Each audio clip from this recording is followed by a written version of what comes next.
Buenos días, soy Luis González, director de Revitalent. Bienvenido a nuestra serie de entrevistas con expertos en liderazgo y talento. En estas entrevistas conversaremos sobre los temas que nos interesan a quienes nos dedicamos profesionalmente al desarrollo de personas. Espero que te guste.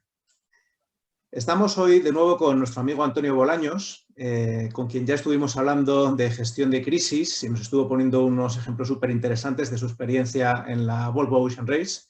Y en esta ocasión, bueno, por cierto, vamos a dejar el link a esa entrevista también. Y también queríamos hablar de otro tema, que en este caso ya no son las crisis exteriores o que te vienen causadas por el entorno, sino me gustaría hablar de gestión de cambio, ¿verdad? Que es un tema que se toca mucho en las organizaciones y que para mi gusto, pues siempre lo trabajamos así un poco como conceptual, como desde la teoría. Así que quería que nos comentaras un poco, bueno, en primer lugar, que nos recuerdes quién eres y luego que nos comentes un poco alguna situación de gestión del cambio que tuviste que hacer a nivel profesional. Pues muchas gracias, Luis. La verdad es que me encanta estar contigo, con la gente que te sigue. Y bueno, pues yo soy Antonio y me he dedicado al mundo de la gestión empresarial en los últimos años trabajando en la dirección de un evento deportivo como Volvo Ocean Race, un evento internacional de vela, de barcos que dan la vuelta al mundo. Y bueno, pues siempre he tenido puestos en dirección financiera, estratégica y ahora pues me dedico a mi gran pasión, que es la formación a nivel de dirección y impartición de cursos y también pues hago un poquito de consultoría relacionada con empresas deportivas, que es a lo que me he dedicado en los últimos años.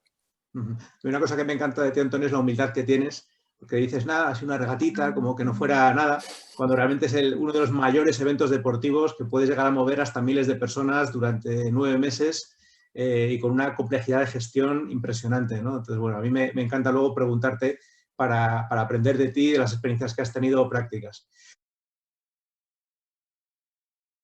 Oye, y en cuanto a gestión del cambio, ¿nos puedes contar algún ejemplo, no ya de crisis como nos contaste en la situación anterior, en la entrevista anterior, sino bueno, pues de cambios, digamos, intencionados o movidos desde dentro de la empresa?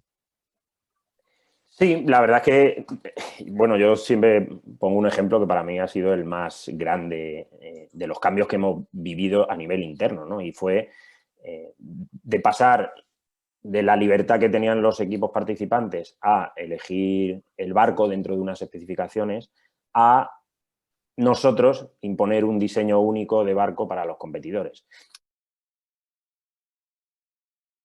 Que esto puede parecer, bueno, cambiando de un barco a otro, ¿no? Pero supuso cambiar absolutamente toda la organización, porque pasamos nosotros de ser el organizador del evento a ser también el promotor del diseño del barco, de la construcción de los nuevos barcos de diseño único, de proporcionar el mantenimiento de los barcos a los competidores. Por tanto, es revolucionar absolutamente todo el modelo de negocio, añadiendo un componente que no estaba antes, que supuso cambiar gente del equipo, poner roles diferentes, tener una operativa bastante diferente de cosas que no habíamos hecho y bueno, cada empresa tiene sus cambios, ¿no? Pero desde luego para la nuestra ese fue bestial y gracias a que lo hicimos, porque eso abarató bastante los costes y la facilidad de participar y eso hizo que fuera más fácil atraer sponsors en un momento complicado, ¿no? Así que, bueno, los cambios tienen que producirse por algo.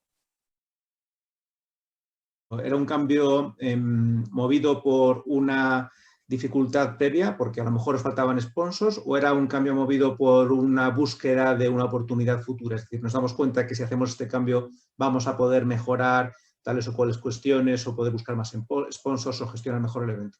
Claro, en este caso la verdad es que tenía una doble ventaja, ¿no? A nivel deportivo, de aficionados, competición, está claro que es muy bonito ver que todos los barcos compiten con un diseño único y que no se producen esas diferencias que a todos nos gustaría ver, ¿no? En Fórmula 1, por ejemplo, ¿no? Compitiendo todos los pilotos con los mismos coches, ¿no?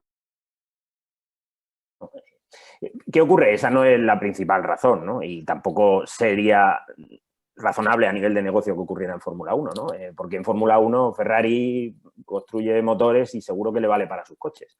Solo que en nuestra competición los patrocinadores lo que buscan no necesariamente es algo que les aporte retorno en cuanto a que hayan invertido 5 o 6 millones de euros más en investigación y desarrollo para que la quilla tenga un menor rozamiento.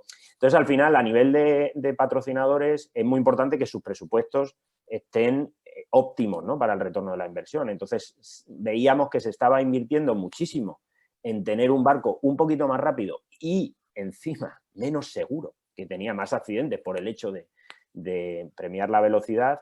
Y al final eso al patrocinador no le suponía un retorno de inversión, al revés, le podía suponer incluso pérdida por el hecho de tener más accidentes o más tiempo sin competir. Por tanto, la competición estaba... ¿Un barco de estos? Pues ¿Cuánto llegaba a fíjate, costar un barco de estos? un barco de estos, cuando nosotros lo hicimos con diseño único, pasó a costar 5 millones de euros. Antes, los equipos ganadores que invertían en investigación y desarrollo se venían gastando 10 y 11 millones en un proceso completo de construcción, ¿no? Y al final, ¿cuál es el retorno para el patrocinador? Y luego está todo el mantenimiento del barco, ¿no? Si tú llevas un barco exclusivo alrededor del mundo, pues tienes que llevar las piezas de repuesto exclusivas, la gente exclusiva, ¿no? Y nosotros hicimos ahí un centro de reparación compartido, ¿no? Porque al ser diseño único, pues puede llevar menos repuestos, puede llevar un equipo profesional y eso hizo que se abarataran los costes, ¿no? Por tanto, al final, a nivel de sostenibilidad financiera del evento, lo hizo mucho más viable. Porque estamos hablando, para el que no conozca un poco este mundo de las regatas de alta competición, estamos hablando de unos niveles de tecnología, de materiales, etcétera, que no tienen nada que envidiar al aeronáutico, por ejemplo, o al aeroespacial, en cuanto a trabajo con todo tipo de composites, en cuanto a lo que son el cálculo y la optimización de las piezas, al estudio de la fluidodinámica, es decir, que es algo tan complejo que yo creo que hasta que no estás un poco cerca no te haces ni siquiera una idea remota de lo que es, que no es simplemente poner un palo y colgar una vela, o sea, que es algo un poquito más complejo. Sí. Y la tecnología ya ha evolucionado muchísimo y en esas evoluciones es donde vienen esas diferencias que se producen, ¿no? Igual que quizá el que siga menos la vela, pues se puede imaginar, ¿no? Con el mundo de los coches o de las motos, ¿no? Que vemos que a veces un pequeño cambio hace que siempre ganen los mismos, ¿no? Y es cierto que a nivel de navegación, sobre todo oceánica, pues la destreza y la experiencia influyen un poquito más que en regatas que podemos ver como la Copa América, ¿no? Donde se producen mangas muy, muy cortitas, ¿no? Entonces, bueno, es verdad que ir alrededor del mundo requiere algo más de destreza en cuanto a navegación y experiencias. Pero bueno, en el fondo la tecnología también influye mucho. Oye, ¿y qué barreras o dificultades encontrasteis a la hora de hacer ese cambio que era bastante importante en todos los sentidos, a nivel de la organización, de los equipos, de la logística, de las finanzas, de todo? ¿Qué barreras encontrasteis principales? Pues bueno, a nivel de organización, las que suelen ocurrir en estos casos, ¿no? A las que te tienes que enfrentar, pues hay grupos de presión que les afectan los cambios y que no están de acuerdo, hay incertidumbre interna en qué va a pasar, en cómo va a afectar esto a la organización. Siempre cuando se producen cambios significativos, pues hay una cierta desorganización que tienes tú que liderar y sobre todo, pues lo más partícipe que puedas hacer a todo el mundo del cambio, mucho mejor, ¿no? Y esto sí que es algo que se ve como error en muchas organizaciones, donde el cambio, aunque está planificado, lo han decidido 3 personas y de pronto lo imponen y es algo abrupto y la gente le cuesta subirse al carro y se maximizan esas sensaciones, ¿no? De este cambio, cómo me va a afectar. Por contra, si en cambio eres tú quien une a todo el mundo a entender el porqué del cambio, vas a hacer que eso entre mucho mejor a todo el mundo y que la gente se sienta más partícipe. O sea, que dos de las claves podría ser el entender bien los miedos y las resistencias que pueden tener las personas y el ser capaz de explicarles antes de qué vais a hacer el por qué o para qué lo vais a hacer, ¿no? Claro, claro. Al final, todas las personas tienen un poquito de resistencia al cambio. Hay gente que acoge mejor el cambio, otros peor, ¿no? Pero al final todos tenemos ese componente de temor o de resignación o incluso de pereza, ¿no? A cambiar cosas. Y las organizaciones tienen que reconocer que hay que acompañar a las personas en ello porque las personas son la base de la organización, ¿verdad? En el mundo de los recursos humanos.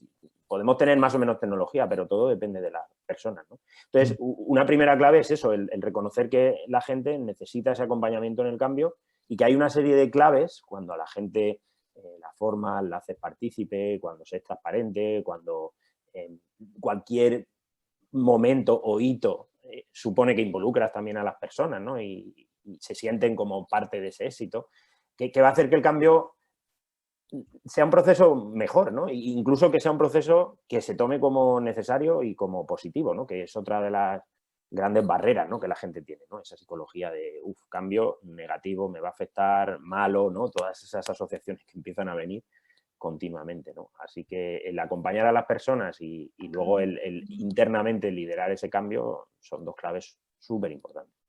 Mira, me ha recordado un poco a una frase que cito de memoria de Antoine Saint-Exupéry, el que escribió El Principito, que decía que si quieres construir un barco, antes de dar a los hombres maderas, martillos y clavos, tienes que hacerles sentir el anhelo del ancho mar.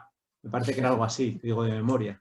Entonces me lo has recordado un poco por lo que acabas de comentar y un poco por el contexto en el que estabais vosotros.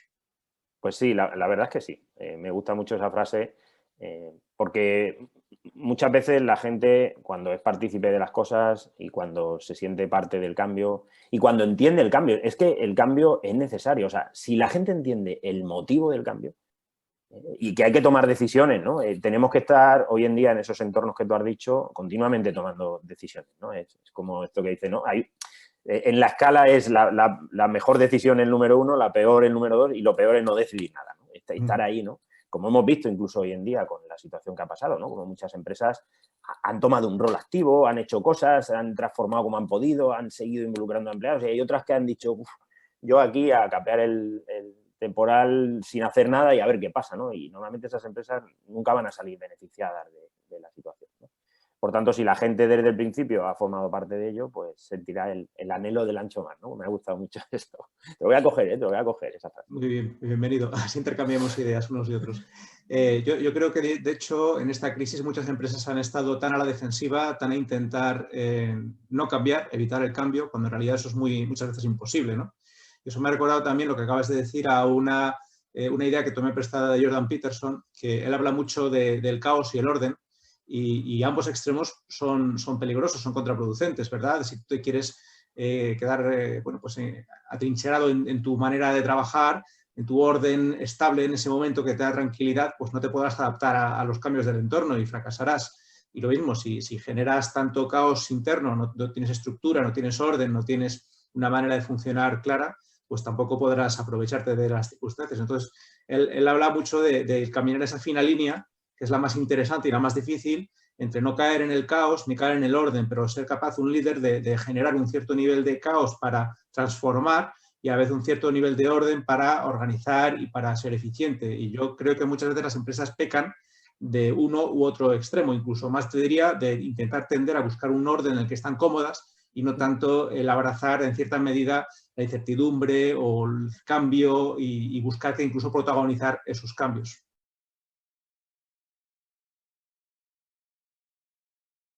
Como, no sé si opinas tú lo mismo. Sí, opino lo mismo. ¿Y qué pasa? Que los modelos anteriores, digamos que aguantaban mejor un modelo ordenado, tradicional. Y hoy en día eso ya no pasa. Cuando te das cuenta, salió una nueva tecnología, los clientes han cambiado, el entorno social es diferente, la legislación ha tenido que actualizarse y empiezas a ver todas las exigencias que tienen hoy en día los gestores de empresas y también los gestores de recursos humanos que gestionan esas empresas y es que ya no te vale. Ya no te vale. Entonces, o tomas esto como algo natural, le dedicas tiempo. Fíjate, yo antes era hiperplanificador, ¿no? Y poco a poco me voy sintiendo más cómodo en el cambio, ¿no? Bueno, ya después de la experiencia de Volvo Sunrace, supongo que me habrá ayudado a eso, ¿no? Pero ahora me voy sintiendo más cómodo, ¿no? Y es que reservar incluso huecos en la agenda para lo desconocido y para gestionar y para pensar, y ¿no? Hay una serie de trucos a nivel personal, ¿no? En los que uno va aprendiendo a que esto tiene que hacerte sentir cómodo, ¿no? Como tú bien dices, ¿no? Porque ya digo que muchas veces es una barrera personal, ¿no? La que tenemos ante esto, es psicológico.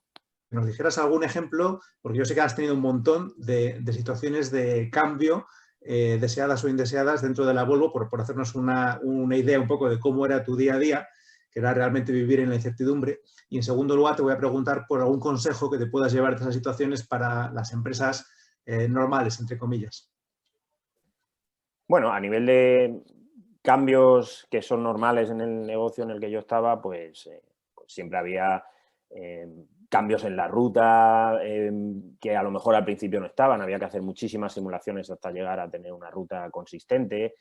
Luego, a nivel operativo, los cambios eran diarios, ¿no? Porque nosotros, imagínate, ¿no? Imaginaros, organizábamos un evento que no sabes cuándo van a llegar los barcos y manejábamos fechas de 3, 4 días, ¿no? Y no sabes si van a llegar a las 3 de la mañana. O sea, no es una producción de un evento deportivo tan ordenadita como en otros sitios donde estás con tu estadio, con todo preparado, ¿no? Aquí, tanto por los sitios como por la dificultad de predecir los tiempos, como por la cantidad de cosas que pueden ocurrir, ¿no? Como hablábamos en el anterior post, ¿no? Donde me pedías que hablara de crisis. Pues es algo que lo tienes en el día a día y que tienes que tener mecanismos para predecirlos, para gestionarlos y para pues, reaccionar de la manera más natural posible, ¿no? Yo a nivel personal, pues ahora he vivido un cambio, ¿no? De profesión. He querido volcar muchas más horas de mi tiempo a algo a lo que me quería dedicar algún día. Y donde ahora creo que puedo contar cosas que aporten por las experiencias vividas y eso pues también me ha supuesto un cambio a mí personalmente, de verte que de pronto eres tú mismo el que gestiona tu tiempo, el que tiene que abrir una nueva red de contactos, el que tiene que empezar con cosas que antes no afrontaba de la misma manera, ¿no? Así que bueno, pues por si quieres un ejemplo también personal, ¿no? Sí, que a sí, veces son también los viene que muy más... bien porque en esta época estamos muchas personas envueltos en un momento de cambio a nivel personal o profesional, a nivel de empresa o individualmente. O sea que cualquier consejo, aparte de lo que tú decías de reservarse un tiempo específicamente para pensar en el cambio y prepararlo, y etcétera, etcétera, pero ¿qué otros consejos podrías dar a personas o empresas que estén en esos momentos y que quieran gestionar bien los cambios? Sobre todo, claro, si pensamos en los gestores de organizaciones y pensamos en lo que antes contaba, pues yo creo que podemos, lo primero, tener claro que el cambio hay que comunicarlo, que hay que hacer partícipe incluso antes de tomar las decisiones a los mayores niveles posibles de la organización y hacer un efecto cascada y que todo el mundo vaya siendo consciente, ¿no? A veces ya sé que hay que tomar alguna que otra decisión dolorosa, ¿no? Y esas tienen que llegar en el momento que tienen que llegar, ¿no? Si hay que reorganizar. Pero no obstante, aún así, es bueno incluso que la gente sepa el proceso que la organización está siguiendo y por qué. Luego, como decía antes, hay que celebrar los éxitos y hay que tener hitos, ¿no? Cuando el cambio es una cosa brutal, grandísima, que se nos va de las manos, nos cuesta, pero si vamos poniendo fases en el camino, ¿no? ¿No? Los quick wins, ¿no? Que llaman los americanos, ¿no? Donde a veces si dices, en 2 años estaría, y dices, en 2 años, ¿qué pasará? No, semana a semana, mes a mes, ¿dónde queríamos llegar? ¿Lo hemos conseguido? Bien, vale, vamos a la siguiente fase. Todo eso hace que el cambio, que puede ser a veces de una dimensión grande, pues suponga pequeños escaloncitos y que la gente siempre esté, digamos, en tu carro subida, que comuniques continuamente la necesidad de cambio, lo que está ocurriendo, ¿no? Eso va a hacer que la incertidumbre se reduzca y que la gente pues tenga un estado de mucha más naturalidad. Sí, yo creo que hay una faceta que no se suele hablar mucho en el liderazgo que tiene que ver con gestionar las emociones de sus personas y concretamente la ansiedad, el miedo y la incertidumbre, que muchas veces no es algo que nos demos tanta cuenta que es importante. Muchas veces un líder es alguien que es capaz de atender también las necesidades emocionales y sobre todo en momentos de cambio, bueno, pues resulta aún más importante que en el día a día, ¿no? Por supuesto, Luis. Si es que somos personas y supongo que los robots necesitarán unas ciertas programaciones y los ordenadores tienen sus bots y los algoritmos y lo que queramos, pero las personas al final está totalmente probado que cuando tenemos un cambio tenemos esas 4 fases de primero lo niego, luego me voy resistiendo, ¿no? Luego ya poco a poco lo acepto y tal, y luego llega un momento donde ya te comprometes, ¿no? Entonces, esas fases, contra más acompañamiento tengan las empresas y ahí los directores de recursos de apoyo en esa detección de quién puede estar pasando lo peor, de qué manera se puede comunicar internamente mejor las cosas. Hay muchísimas cosas que se pueden hacer desde recursos humanos y detectar el clima psicosocial, ¿no? Que se está produciendo, esa detección, sobre todo en esas épocas de cambio, para ver qué pueden hacer los líderes de las organizaciones. O sea, hay herramientas y cosas que se pueden hacer y no decir, bueno, vamos a cambiar y aparece la decisión tomada del despacho de la 7ª planta y que la gente hable en la máquina de café, ¿no? Mi experiencia, también quería preguntarte por una situación que me he encontrado varias veces, en las que me han contratado para hacer cambios culturales o introducir nuevos procesos dentro de una empresa o establecer nuevos, yo qué sé, pues un sistema de gestión del desempeño nuevo o digamos, cambios que tienen cierto calado o un nuevo modelo de liderazgo, de competencias, lo que sea. Y hay veces que el cambio, antes hacías un comentario para recursos humanos, pero yo lo que veo es que muchas veces ese cambio como que la dirección lo subcontrata en recursos humanos o recursos humanos lo quiere mover hacia adelante, pero la dirección no tiene un interés especial, simplemente lo tolera. ¿Y qué crees que pasa o cuál es tu experiencia si ese cambio que podemos propulsar desde fuera como consultores o incluso desde recursos humanos, qué crees que pasa si no está suficientemente respaldado y movido desde la propia jerarquía de la empresa?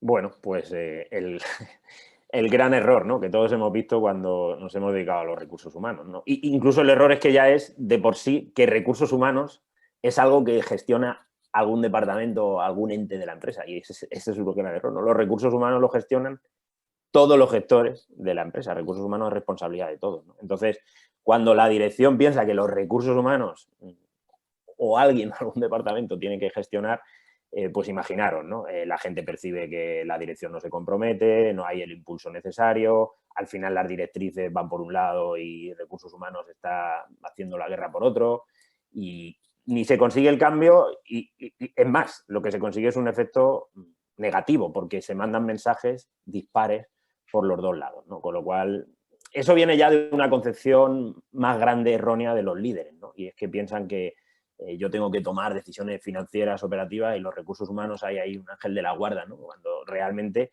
recursos humanos no deja de ser principalmente un apoyo y una herramienta para canalizar que la gente que gestiona personas, y ahí es donde empezamos con el liderazgo y el top management de las empresas, son las que tienen que tomar decisiones y tener ayuda, ¿no?, de recursos. Muchas gracias, Antonio, por tu conversación y tus ideas tan interesantes como siempre. Bueno, pues muchas gracias, Luis. Me encanta estar contigo, con la gente que te sigue, participar en todo lo que hagas y seguir todos tus correos, tus posts, porque es súper interesante, Luis, de verdad, ¿eh? Así que muchas gracias también a ti por compartir tanto como compartes. Tan Estupendo. bueno. Pues hasta la vista, Antonio. Chao, chao.